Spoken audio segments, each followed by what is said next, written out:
नमस्कार, आप देख रहे हैं न्यूज 18 इंडिया। आपके साथ मैं हूं सबीना तामंग देशमुख। साल का दूसरा और आखिरी सूर्य ग्रहण बस कुछ ही मिनट में अब शुरू होने वाला है। रात 10:59 पर शुरू होने वाला ये सूर्य ग्रहण 4 घंटे से ज्यादा का होगा। सूर्य ग्रहण न्यूजीलैंड और ऑस्ट्रेलिया के ज्यादातर हिस्सों में दिखाई देगा और इसके अलावा प्रशांत और अटलांटिक महासागर में भी ये नजर आएगा। हालांकि रात में ग्रहण लगने की वजह से ये भारत में नहीं दिखाई देगा, ये भी साफ कर दें। तो सवाल ये है कि ये ग्रहण भले ही भारत में नहीं दिखाई देगा, लेकिन क्या इसका असर आम आदमी के जीवन पर पड़ सकता है या पड़ेगा? अगर असर पड़ेगा तो क्या उपाय यहाँ पर नजर आते हैं? तो आज के सूर्य ग्रहण को लेकर बताया ये जा रहा है कि 122 साल बाद ऐसा दुर्लभ संयोग बना है।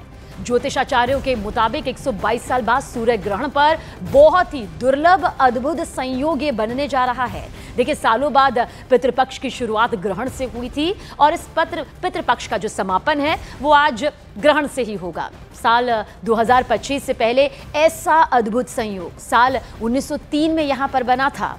तो आज लगने वाला सूर्य ग्रहण जो कुछ ही देर में लगने वाला है, उसे लेकर क्या कुछ आज अद्भुत और दुर्लभ संयोग की तस्वीर नजर आ रही है। देश के 2 प्रसिद्ध ज्योतिषाचार्य इस वक्त हमारे साथ मौजूद है। परिचय आपका करवा दे।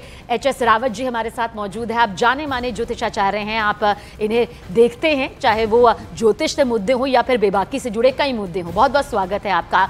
श्रुति द्विवेदी जी भी हमारे साथ मौजूद है। आप भी देश के प्रसिद्ध ज्योतिषाचार्य हैं, कई भविष्यवाणियां यहाँ पर उन्होंने सटीक तौर पर की है।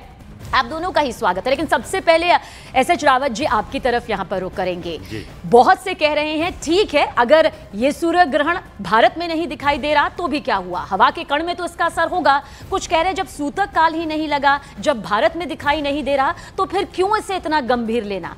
आपके हिसाब से क्या है? देखिए सबीना जी, कोई भी अगर ग्रहण होता है, अगर यूनिवर्स के अंदर, ब्रह्मांड के अंदर कोई भी ग्रहों का टकराव होता है तो उसका प्रभाव सीधा सीधा पृथ्वी के ऊपर आता है। अच्छा। और पृथ्वी पर जो 84 लाख योनियां हैं उसके ऊपर भी प्रभाव आएगा और उसका प्रभाव समुद्र के ऊपर भी आता है।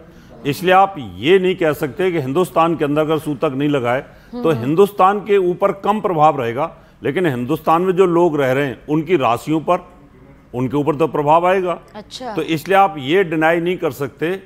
हाँ, सूतक का प्रभाव आता है जब ग्रहण अगर हिंदुस्तान में होता तो सूतक लगने पर वायरस पैदा होता है। जिस क्षेत्र में सूर्य की रोशनी नहीं आएगी, अभी ऑस्ट्रेलिया के कुछ हिस्से में, न्यूजीलैंड में, फिजी में अगर वहाँ रोशनी नहीं आएगी तो वहाँ पर क्या होगा, वायरस इफेक्ट करेगा। वहाँ पर कहीं ना कहीं पृथ्वी में उथल पुथल होगा और जहाँ ये जल के ऊपर जहाँ पर दिखाई देगा, इसका मतलब जल के अंदर कहीं ना कहीं सुनामी आना, जल के अंदर तूफान आना, ये सब चीज़ें तो वहाँ पर भी होंगी। खाली ज़मीन के ऊपर भी अगर आएगा तो खाली ज़मीन की जो प्लेटें अंदर होती हैं उनके भी खिसकने के कारण भूकंप जैसी घटनाएं तो होती हैं। इसलिए किसी भी ग्रहण का प्रभाव यानी पृथ्वी लोक के ऊपर होता है।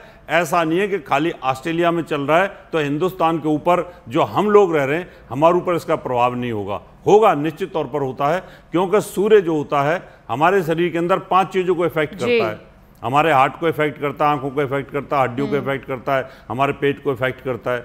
अब ये जो लोग पेशेंट होंगे इन चीज़ों के और उनको सूर्य की रोशनी मिलेगी नहीं, ऑस्ट्रेलिया में नहीं मिलेगी, तो वो लोग ज़्यादा प्रभावित होंगे। हमारे यहाँ इतना कम इफेक्ट होगा, लेकिन होगा ज़रूर। तो इसलिए इफेक्ट को आप सबीना जी आप डिनाई नहीं कर सकते। मतलब तो जो प्रभाव है वो होकर ही रहेगा, उसे आप नकार नहीं सकते हैं। श्रुति जी, क्योंकि विश्वास और अंधविश्वास के बीच हम बार बार कहते हैं एक बहुत बारीक सी लकीर होती है। विज्ञान कहता है कि इसका ज्योतिष से दूर दूर तक कोई संबंध नहीं है, ये खगोलीय घटना है और इसे खगोलीय तौर पर लेना चाहिए। ज्योतिष कहते हैं सूर्य ग्रहण को देखा नहीं जाना चाहिए, खासतौर से नंगी आंखों से तो बिल्कुल भी नहीं। क्या है ये, मतलब जो मान्यताएं हैं, जो हमारी पौराणिक कथाएं हैं, जो धार्मिक विचारधारा है, उसके साथ सूर्य ग्रहण का ये क्या तालमेल? देखिए, साल 2020 में कोविड आया था, इससे पहले 2019 में 4 बहुत बड़े ग्रहण आए थे। तो किसी भी वैज्ञानिक तौर पर अगर देखें तो वो प्रेडिक्शंस नहीं हो पाए आज तक। ठीक है, जब हमारे यहाँ ग्रहण पड़ा है, जब ग्रहण पड़ा है तब तक प्राकृतिक आपदाएं आई हैं।